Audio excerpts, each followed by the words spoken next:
Good morning. আজকের বুধবার, আমি টুম্পা। আমি আবার একটা নতুন ব্লগে এসেছি। আশা করি আপনারা খুব ভালো আছেন। আমার সমস্ত বন্ধুরা ভালো থাকবেন, সুস্থ থাকবেন। তো এখন বাজে সকাল 9:40। আজকে সকালের মেনুতে আছে ডালিয়া। এখানে কিন্তু 5 মেশালির ডাল দিয়ে ডালিয়া, পটল ভাজা, বেগুন ভাজা, এই হলো আজকে সকালের আমাদের ব্রেকফাস্ট। তো চলুন এখানে আমার হাজব্যান্ডকে দিয়ে দিই। প্রেশারে সিটি মেরে আর একটু ঘি ছড়িয়ে দিয়ে দিই। পটল ভাজা, বেগুন ভাজা দিয়ে ও খিচুড়ির মতো খেতে খুব ভালোবাসে ডালিয়াটা। তো তার মধ্যে আমি একটু 5 মেশালির ডালও দিই। এটা বেশ হালকা ফুলকা ভালোও লাগে খেতে। চলুন ওকে দিয়ে দিই। চলে এলাম, একটুখানি গল্প করে যাই, তারপরে আবার কাজ করব। এখন বাজে দেখেন পুরো 10:10 দেখা যাচ্ছে, কিন্তু সকালবেলার 6:30টায় উঠেছি। উঠে 6:30 থেকে পুরো ফুল দমে কাজ করতে হয়, একদম বসা বসে যায় না। মধ্যিখানে একটুখানি ব্রেক, চা খাই, তারপরে টিফিন, কারণ সকালবেলা বেরোবে সেই সমস্ত কিছু। আর আজকে থেকে তো রুটি খাবে না, সকালবেলা রুটি খেলে শরীরটা খারাপ লাগে। রোদ্দুরের গরম পড়ে গেছে, তো আবার ভাতও খাবে না। তো রুটি খাবে না বলে তাই টিফিনের একটু ঝামেলা। দেখলেন সকালবেলা কি টিফিন করেছে। তো ওই সব টিফিন করতে একটু ঝামেলাই হয়।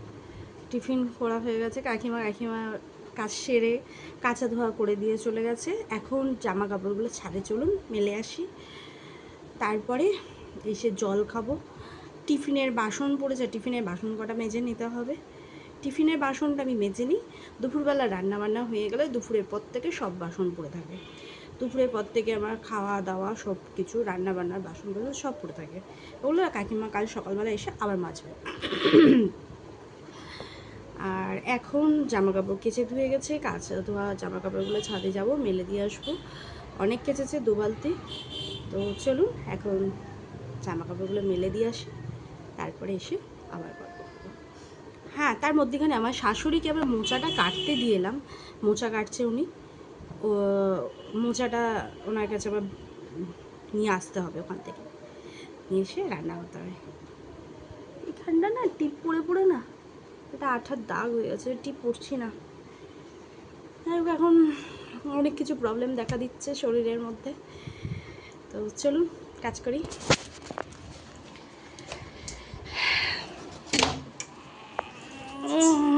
ঘরের কাজ অলমোস্ট হয়েই আছে। আর আমার ঘরে বাচ্চা কাচ্চা নেই, তো সেরকম কাটাকুটি খুব একটা হয় না। ওই আমার জায়ের ছেলেটা আসে, ওই একটু যা ঘাটাঘুটি করে। চলুন ছাদে যাই, 2 বার করে নিয়ে যেতে হবে। 2 বালতি আছে বাবা, 2টো বালতি আছে। ঘরের কি অবস্থা দেখুন। টিফিন হয়েছে, টিফিন খেয়েছে, সব পড়ে আছে, সব পড়ে আছে। প্রেশার কুকারটা বা ননস্টিকটা শুধু ধুয়ে মেজে নিয়ে আসলাম, কারণ সবজি কাটতে হবে, সব পড়ে আছে। রান্না করতে করতে একটুখানি ক্যামেরার সামনে এলাম, আমি সময় করতে পারছিলাম না। দেখুন 12:30 বাজে, 12:35, 12:30 না, 12:35 বাজে। এখনও পর্যন্ত আমার কোনো রান্না কমপ্লিট হয়নি। শুধু একটা চচ্চড়ি হয়েছে, ঢ্যাঁড়সের তরকারি হয়েছে, আরও প্রেশার বসানো আছে, এখানেও একটা সিটি হচ্ছে, এখানে ভাত বসানো হয়নি। দেখুন চাল ধুয়ে রেখে দিয়েছি, এখানে ভাতটা গিয়ে বসাবো। কত কাজ, সংসারে কাজ করতে করতে শেষ, জীবন শেষ। জামা কাপড়গুলোর মধ্যেখান থেকে কিছুটা শুকিয়ে গেছিলো, তুলে আনলাম, এখনও কিছুটা আছে। কত তেলের শিশি পিসিগুলো ধুয়ে দিয়ে আসলাম, কষ্ট হচ্ছে, কথা বলতে পারছি না। তো কাজকর্ম কমপ্লিট করে নিই, দুপুরবেলা বসে বসে গল্প করবো। এখন বাজে 2:40, জাস্ট বেরোলাম। সকালবেলা একবার স্নান করি, তো এখানটা রাখি। সকালবেলা একবার স্নান করি, করে পুজো টুজো করে নিই, বাসি কাপড় যেটা ছাড়া হয় স্নান করে নিই। মাথার সামনে এটা জল দিয়ে ভালো করে স্নান করা হয় না, পুজো করে নিই। স্নান করে পুজো করতে হয় বলে বাসি কাজ সেরে স্নান করে যতটা যা করার করে দুপুরবেলা স্নানটা একটু ভালো করে করতে হয়। আমি রান্নাবান্না করে নিয়ে স্নান করি। তো এখন বেজে গেছে 2:40, খাওয়া হয়নি, খাবো। তার আগে একবার দেখিয়ে দিই, এই দেখেন সব জামা কাপড় পরে আছে, গুছাতে হবে। পড়ে আছে ওইদিকে ঝাঁকা ভর্তি বাসন পড়ে আছে, সব গুছাতে হবে। এখনও ছাদ থেকে অর্ধেক জামা কাপড় নিয়ে এসেছি, অর্ধেক এখনও ছাদে মেলা আছে, সেগুলোও নিয়ে আসতে হবে। আরে কাজের আর শেষ নেই। Good morning. আজকে বৃহস্পতিবার সকালবেলা আমার স্নান করে পুজো কমপ্লিট, দেখে নিন।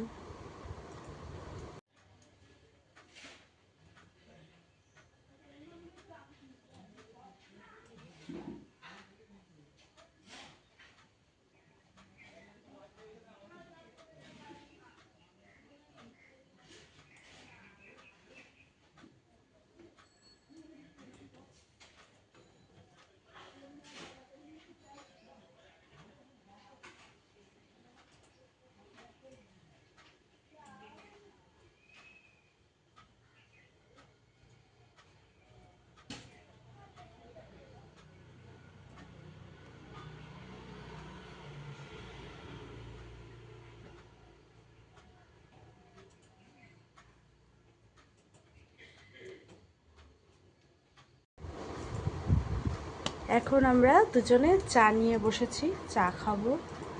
আমি এই যে সকালবেলা বৃহস্পতিবারে সুন্দর এক কাপ চা, চিনি ছাড়া চা, দুধ চা খাই চিনি ছাড়া। আর আমার বরের হরলিক্স। না, কালকে ভিডিওটা কন্টিনিউ করতে পারিনি, কালকে বিকালের পর খুব শরীরটা খারাপ লাগছিল বলে আর কন্টিনিউ করা যায়নি। তারপর এখন পরিস্থিতি খুবই খারাপ, সবাই একটু বুঝে শুনে চলুন। আর কি বলবো, বলছে খবরে দেখাচ্ছে, আবার বলছে করোনার মতন লকডাউন হবে। সত্যি কি হবে জানা নেই। আপনি একটু বলুন লকডাউনের বিষয় কি হতে পারে, সত্যি কি লকডাউনের পরিস্থিতি জ্বালানির অভাবে? আমাদের রুটটাই তো দেখো অটো বন্ধ, একটু বলুন।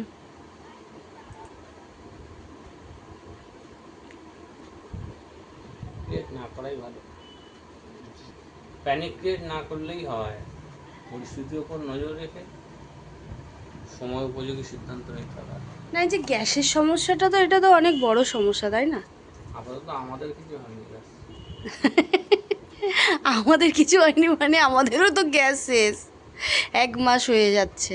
গ্যাস সিলিন্ডার তো বুকিং করা হয়ে গেছে কবে, এখনও তো দিয়ে গেল না।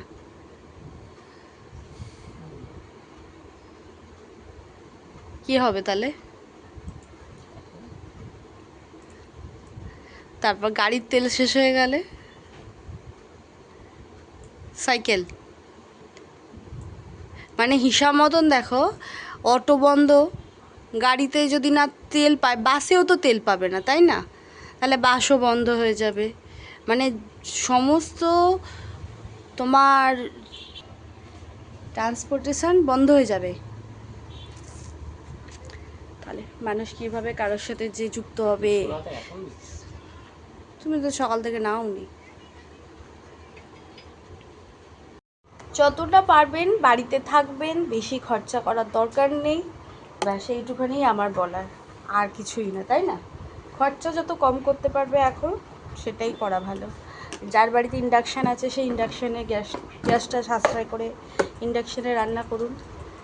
আর যাদের ইন্ডাকশান নেই তারা কাঠের জালে রান্না করুন বা একটা ইন্ডাকশান কেনার ব্যবস্থা করুন।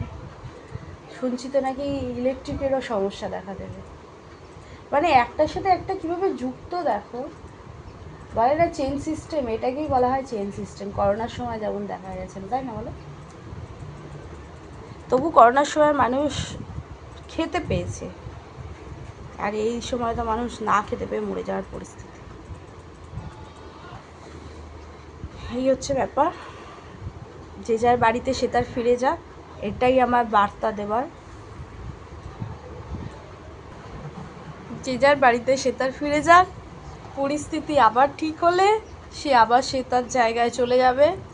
তো সবাই আমরা আবার একসাথে মোকাবিলা করি করোনার পরিস্থিতিতে। যেমন করোনার সময় খুব সুন্দর করে কেটেছিল বলো, তখন মুরগির দামও কমে গেছে। আমাদের বাড়িতে তো রোজই মাংস হয়েছে, মাংস ডিম মাংস ডিম মাংস ডিম, মাছের কোনো মানে বেলা মাংস হলো বেলা ডিম, বা রাত্রিবেলা ডিম হলে সকালবেলা মাংস, এরকম অবস্থা।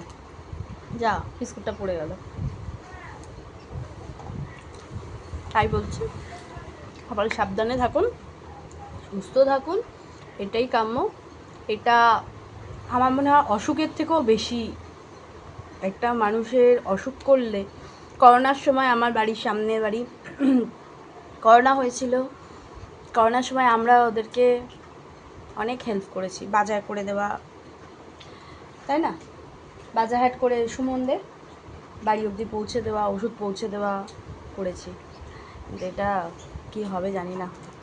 আমার ছাদের কাঠকুটোগুলো সবে দিয়ে দিয়েছি, এখনও আছে, প্রচুর কাঠ আছে, সেগুলো জায়গা থেকে নিয়ে এসে আমি বলছি রেখে দাও ছাদের ওপরে। পরিস্থিতি কি হবে জানি না ওখান থেকে, কারণ কাঠকুটো চুরি হয়ে যায় বলো, ওগুলো তো হেভি জ্বলবে, চুরি হয়ে যাবে না। ও এটা আমার একটা ব্লগ চ্যানেল, যদিও এখানে আমার এটা বলা ঠিক না, তবুও মনে হয় বিজেপিকে বয়কট করাই ভালো। বিজেপিকে বয়কট না করলে, বলে না বাচ্চারা অন্যায় করলে বাচ্চাদেরকে শাস্তি না দিলে বাচ্চারা বুঝবে না সে অন্যায় করেছে। তো বিজেপিকে বয়কট করাই ভালো, বয়কট না করলে বিজেপি বুঝবে না যে বিজেপি কি অন্যায় করেছে। প্রত্যেকটা মানুষের জীবন পরিস্থিতি এখন যে অচল করে দিয়েছে, আমাদের মোটামুটিভাবে চলবে, যারা একদম গরিব, যারা রাস্তাঘাটে চলে তাদের কিভাবে চলবে, তাই না? তাদেরও তো আরও খারাপ অবস্থা হয়ে যাবে, কাজ পাবে না, কেউ কাজ দেবে না, যারা এই যে বাস চালায়, যারা অটো চালায়, তাদের কিভাবে সংসার চলবে? গাড়িওয়ালা ড্রাইভার, এবার তার ট্রান্সপোর্ট যদি না চলে তাহলে সবই তো বন্ধ হয়ে যাবে। পরিস্থিতি এতটাই খারাপ চলে এসছে, তো এতটা বাড়াবাড়ি বিজেপি না করলেই পারতো। আমি একদম দল ধরেই বলছি, বাবার যেন কেউ ভাববেন না আমি এই সেই ওই পার্টি পুটি নিয়ে কথা বলছি বা করি বলে, সেটা নিয়ে না, কিন্তু যেটা সত্যি সেটাই বলা ভালো। তো আজকে মহিলারাই বোঝে, তাদের সংসারে যখন হাঁড়ি বা সংসারে যখন হাঁড়ির টান পড়ে তখন বোঝে যে সংসারটা কিভাবে চালাতে হয়, তারাই বোঝে না, তাই জন্য তারা এই সংসারটা কিভাবে চালাবে। আমরা যে এই যে সংসার চালাই, সকালবেলা এসে হাসবেন্ড বেরোবে, বাচ্চা কাচ্চা যাদের আছে বাচ্চা কাচ্চা বেরোবে, স্কুলে যাবে, যাদের শ্বশুর যাবে, শাশুড়ি যাবে, এই যাবে ও যাবে, সব রান্নাবান্না করতে হচ্ছে, করে দিয়ে তাদেরকে ছাড়তে হয়। এটা কী করে ছাড়বে বলো? এ দেখো পাখি পড়েছে একটা জঙ্গলে। ও আচ্ছা, বিস্কুট দেওয়া হয়নি তো ছাদে, ওই জন্য ওরা এরকম করছে। হ্যাঁ, ছাতারে পাখিগুলো এসে গেছে। যাই হোক, না আমি ছাদে পাঁচিলে দিয়ে আসি, চড়াই পাখিটাও এসছে, দিয়ে আসি ছাদে। তো এখন এই জন্যেই বলছি যে মানুষের হয়তো, মহিলারা হয়তো এই জন্যেই গর্জে উঠবে। একজন দিচ্ছে 1,500 টাকা করে আমাদের, আর একজন আমাদের 1,500 টাকা কীভাবে কেড়ে নিতে হবে সেইটা শেখাচ্ছে, সেইটা নিচ্ছে। 1,500 টাকা যদিও বা দিচ্ছে, একটুখানি কসমেটিক্স, একটু এটা সেটা ওটা করে কিনবো, রাখবো, তা না, গ্যাসের জন্য খরচা করে দিতে হচ্ছে। আবার দেখেন 14 কেজি সিলিন্ডার ছিল, সেটা 10 কেজি করে দিল। 14 কেজি সিলিন্ডারটা কেন 10 কেজি করলো বলেন, ভাবতে পারেন? 10 কেজি সিলিন্ডার করে 1000 টাকা দাম করে দিল। তাহলে বলবে বিজেপি? আমি তো একদম বিজেপিকে ভোট দেবোই না। যদি না কোনো পার্টিকে ভালোও না লাগে তাহলে নোটাই দেবো, কিন্তু বিজেপিকে তো একদমই না। আমার মনে হয় সব মহিলাদেরই এটা করা উচিত। সমস্ত মহিলারা যদি একসাথে গর্জে ওঠে তাহলে হয়তো কিছু করা যায়। হয় না চেন সিস্টেম, এই যে যেমন পরিস্থিতি এখন চেন সিস্টেমের মতন সবার উপর এফেক্ট পড়ছে, সেই রকম মহিলারা যদি একবার যদি সবাই যদি বিজেপির বিরুদ্ধে দাঁড়ায় তাহলে মনে হয় কিছু হবে। যদি কিছু ভুল বলে থাকি তার জন্য ক্ষমা। রান্নাঘরে হেসেলে যদি না টান না পড়তো তাহলে বলতাম না।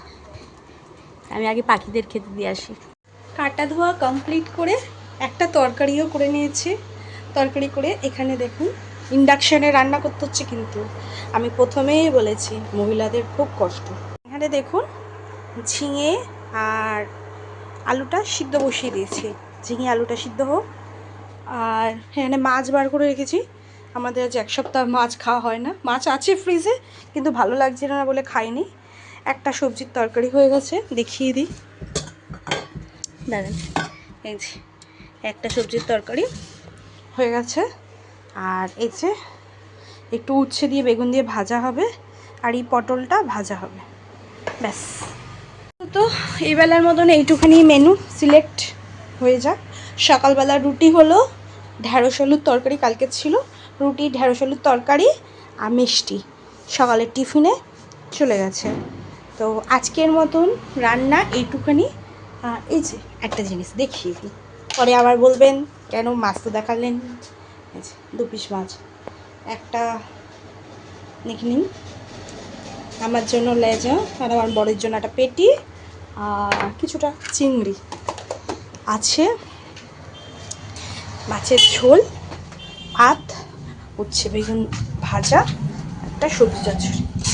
বেশি নেই। টিফিনের বাসন সব পড়ে আছে, টিফিনের বাসনগুলো মাজবো। টিফিনের বাসনগুলো মাজলে হয়ে যাবে। দেখা যাক পেঁপে গাছ বাঁধার প্রসেসটা কি হয়। পেঁপে গাছ অনেক দিন পেঁপে দিয়েছে। হ্যাঁ, ওই যে বলি আমার গাছে পেঁপে, এই যে দেখেন পাকা পাকা পেঁপে। সকালে আমার বর পেরে নিয়ে এসে পাকা পাকা পেঁপে, পাকা পেঁপে, পাপা পেকে না, পাকা পেঁপে। তো ঘর গুছানো সবই কমপ্লিট। এই জায়গাটা একটু গুছাতে হবে, এই জায়গাটা নোংরা হয়ে আছে, মেসি হয়ে আছে। লাইটগুলো এগুলো একটু মুছতে হবে। আজকে রান্না হয়ে যাবে। কালকে একটু রেস্ট পাইনি বলে আজকে আমার বর বলে গেছে বেশি কিছু করো না, আজকে একটু রেস্ট করো, কালকে তোমার শরীর খুব খারাপ গেছে। কালকে বিকালবেলা আমার শরীরটা খুব খুব খারাপ গেছে। এই ঘরটা আমাদের স্টোর রুম, সারাক্ষণ এই পিঙ্ক লাইটটাই জ্বলতে থাকে।